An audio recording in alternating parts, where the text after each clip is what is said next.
భక్తివన్న ప్రేక్షకులకు శుభోదయం 2/5/2025 స్వస్తి శ్రీ చాంద్రమణ విశ్వావసు నామ సంవత్సరం ఉత్తరాయణం వసంత ఋతువు వైశాఖ మాసం శుక్లపక్ష పంచమి శుక్రవారం పంచమి మధ్యాహ్నం 2:21 వరకు ఆర్ద్ర నక్షత్ర సాయంత్రం 6:22 వర్జం లేదు ఈరోజు దుర్ముహూర్తాలు ఉదయం 8:09 నుండి 8:59 వరకు మళ్ళీ మధ్యాహ్నం 12:21 నుండి 1:12 వరకు కూడా దుర్ముహూర్తాలు సూర్యోదయం 5:53 సూర్యాస్తమయం 6:15 అమృతగడ ఉదయం 8:44 10:16 వరకు రాహుకాలం ఉదయం 10:30 నుండి 12 వరకు కూడా రాహుకాలం శుభ సమయం ఉదయం 6 గంటల నుండి 7 గంటల వరకు శుభకాలం సాయంకాలం శుభ సమయం 4 గంటల నుండి 5:30 శుభకాలం సుకర్మయోగం ఉదయం 10:38 బాలువ మధ్యాహ్నం 2:41 కౌలవకరణం రాత్రి 2:02 ఈరోజు ఆదిశంకరాచార్యుల వారి జయంతి జన్మదినోత్సవం ఆదిశంకరాచార్యుల వారి పుట్టినరోజు అలాగే రామానుజాచార్యుల వారి పుట్టినరోజు ఈరోజు అద్వైతం ద్వైతం రామానుజాచార్యుల గారు భగవన్నామం చేయడం అది అద్వైతం విశిష్టాద్వైతం ఆదిశంకరాచార్యుల వారిద్దరిది కూడా జన్మదినం శంకరాచార్యుల వారు లోకానికి ఎంతో హితం చేశారు ఆయనే జగద్గురువుగా కూడా చెప్పడం జరిగింది మనకి మిగతా జగద్గురు ఎవరు లేరు ఆదిశంకరాచార్యులే కాబట్టి శంకరాచార్యుల వారు విశేషమైనటువంటి జ్ఞానాన్ని ఇచ్చారు కాశీనగరంలో డుక్కురుంకరణే అని ఒక బ్రాహ్మడు అంటూ ఉంటే జ్ఞానాన్ని కలిగించే లోకానికి ఎన్నో మనకి కనకధారా స్తోత్రం కానీ సువర్ణధారా స్తోత్రం అలాగే మనకి అనేక నారసింహ కరావలంబ స్తోత్రాలు ఎన్ని ఒకటా రెండా అండి ఎన్నో మనకి గ్రంథాలు ఎన్నో మనకి లోకానికి అందించారు తరించడం కోసం మానవులు అలాగే మనకి భజగోవిందం కూడా ఆయన అందించారు మానవుడు ఎలా ఉంటాడో వాడి గుణాలు ఎలా ఉంటాయి వాడు ఎలా ప్రవర్తిస్తాడో వాళ్ళ తరించాలంటే వాడు ఏం చేయాలి అని చెప్పి బాలాస్తావతు క్రీడాసక్త తరుణాస్తావతు తరుణీ శక్త వృద్ధాస్తావతు చింతాసక్త పరబ్రహ్మనే కోపిన శక్త శంకరాచార్య వారు అంటారు బాలాస్తావతు క్రీడాసక్త చిన్నపిల్లల ఆటల మీదే శ్రద్ధ ఎక్కువ ఉంటుంది వాళ్ళకి ఆసక్తి తరుణాస్తావతు తరుణీ శక్త తరుణీస్తావతు తరుణాసక్త యవనంలో వచ్చిన తర్వాత ఆడపిల్లలు మగపిల్లల మీద శ్రద్ధ కలిగి ఆసక్తి ఉంటుంది ఆడపిల్లల మీద మగపిల్లలకి ఆసక్తి ఉంటుంది వృద్ధాస్తావతు చింతాసక్త మన బాల్యంలో ఆటలాడుకున్నాడు ఇప్పుడు యవనంలో ఏమో పని ప్రేమ పెళ్ళి అన్నాడు మన వృద్ధాప్యంలో అయినా మంచిగా వీడు మంచితనంగా ఉండి భగవన్నామైనా చేస్తాడా అంటే అప్పుడు కూడా చేయడండి వీడు వృద్ధాస్తావతు చింతాసక్త అప్పుడు కూడా చింతలు వాడి నేను అది చేయలేకపోయాను ఇది చేయలేకపోయాను నేను ఇంకా అది చేసాను ఇది ఇంకా ఆస్తి సంపాదించవలసింది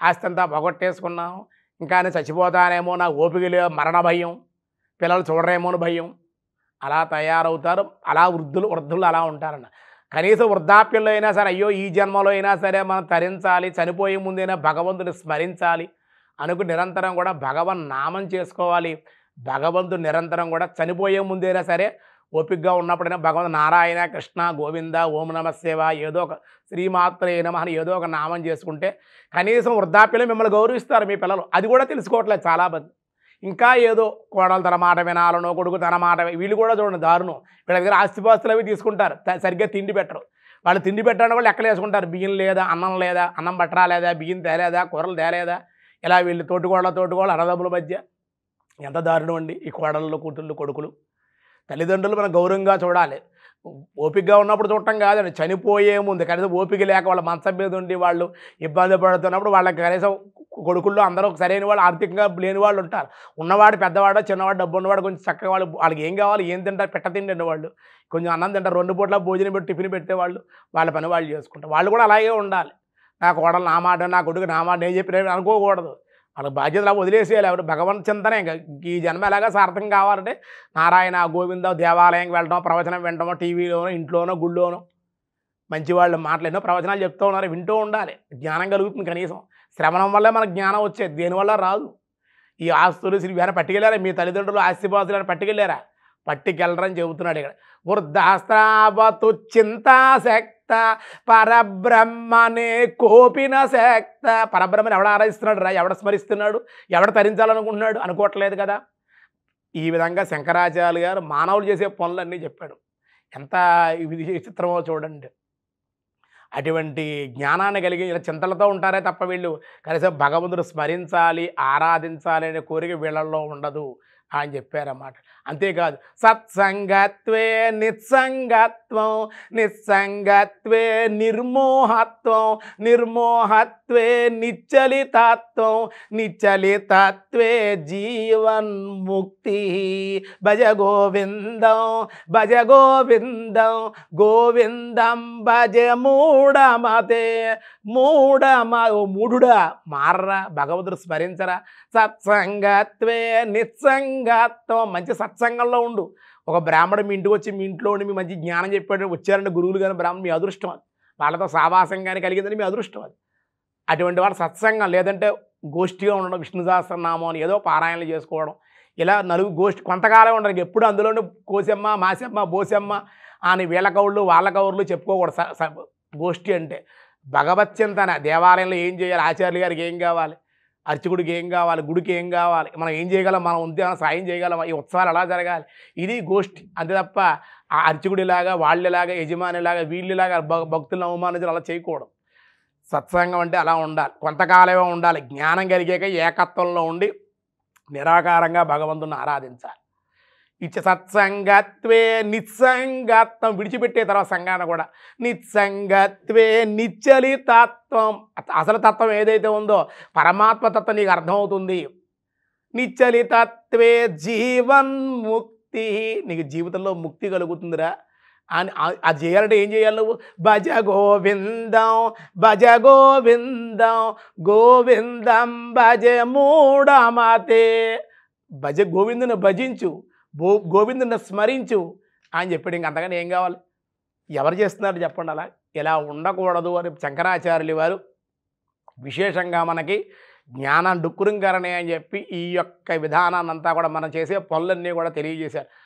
ఎంత విశేషంగా ఆయన చెప్పారని అంత విశేషంగా మనకి మోహం పోతుంది, జ్ఞానం కలుగుతుంది, నిత్యరత్వం ప్రశాంతంగా ఉంటుంది. నిత్యరత్వంలోనే భగవంతుడు మనం పొందగలుగుతామని విశేషంగా శంకరాచార్యులు వారు, రామానుజాచార్యులు గారు, ఆయన కూడా మహానుభావుడు. వైఖానసాన్ని బాగా గుర్తించినటువంటి వ్యక్తి ఆయనే. తిరుపతిలో కూడా వెంకటేశ్వరం కనపడితే కూడా వైఖానస ఆగమశాస్త్ర ప్రకారం ఆరాధన జరగాలంటే శంకరాచార్యులు భేదభావం లేకుండా రామానుజాచార్యులు వారు వైఖానసులు ఆరాధించాలి, వైష్ణవులు సేవ చేయాలి, స్మార్తులు వేదపారాయణ చేయాలి. వెంకటేశ్వరం స్వయంగా చెప్పాడు. ఆయనే ఏ మార్పు లేకుండా ఏ భేదం లేకుండా రామానుజాచార్యులు వారు వైఖానసాన్ని గౌరవించారు. వైఖానసంలో ప్రతిష్టాపనలో జరిగేటువంటి మనకి స్వామికి జరిగే కళాపకృష్ణ కళాన్యాసం ఇవన్నీ వాటి గురించి కూడా తెలుసుకుని ఆయన మీద కూడా ప్రయోగం చేసుకుని తెలుసుకున్న వైఖానసం గొప్పతనాన్ని కూడా ఆయన రామానుజాచార్యులు వారు తెలియదు. అందుకే వైఖానసులకి వైష్ణవులకి భేదం లేదు. ఆయుధ వైష్ణవులు అంటే వైఖానసులే. వైష్ణవు వైఖానసం ఒకటే, సోదర భావం, భేదం ఏమీ లేదన్నమాట.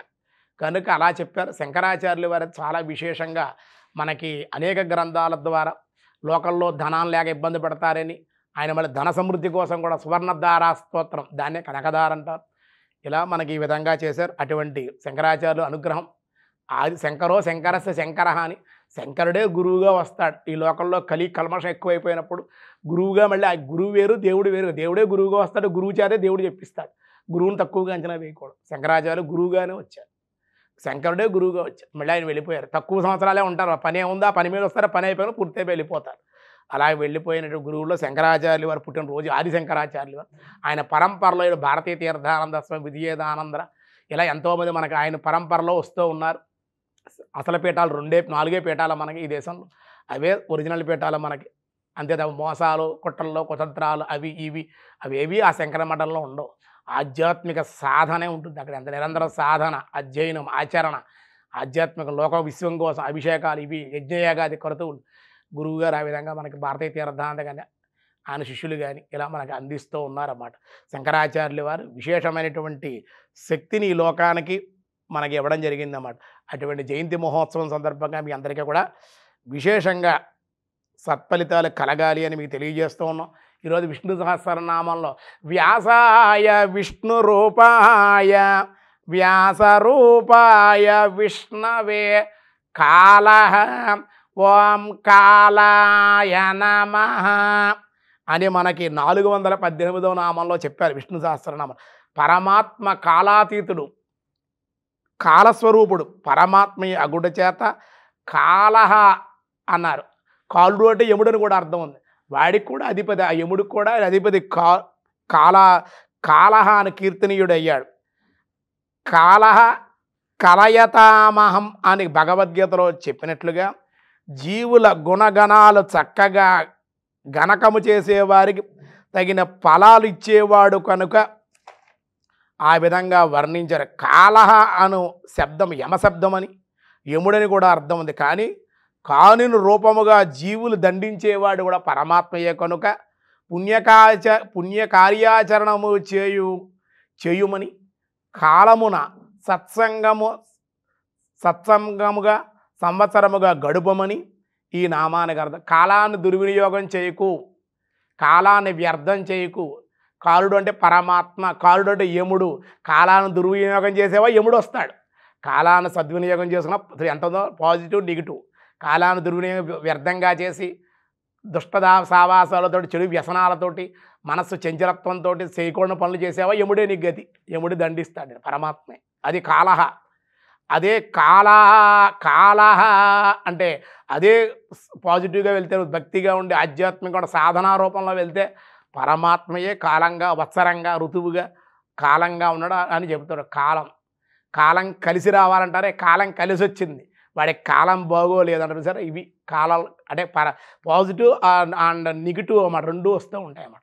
మనం మంచితనంగా ఉంటే మంచి ఫలితాలు. గ్రహాలు కూడా అంతే కదా, మన దాన ధర్మాలు చేసి భక్తి ప్రపత్తులుగా ఉంటే పాజిటివ్. గ్రహాలు మంచి స్థానాల్లో, మనం చేసే వెధవ పనులు చెడు పనులు చేస్తే గ్రహాలు చెడు స్థానాల్లో వచ్చి రోగాలు, రొచ్చులు, ప్రమాదాలు, భయంకరంగా సన్నివేశాలు ఇవన్నీ కూడా ఉంటాయి అని మనకి విశేషంగా చెప్పారన్నమాట. ఇంకా మిగతా విషయాలు రేపు చూద్దాం. ఈరోజు స్వస్తి.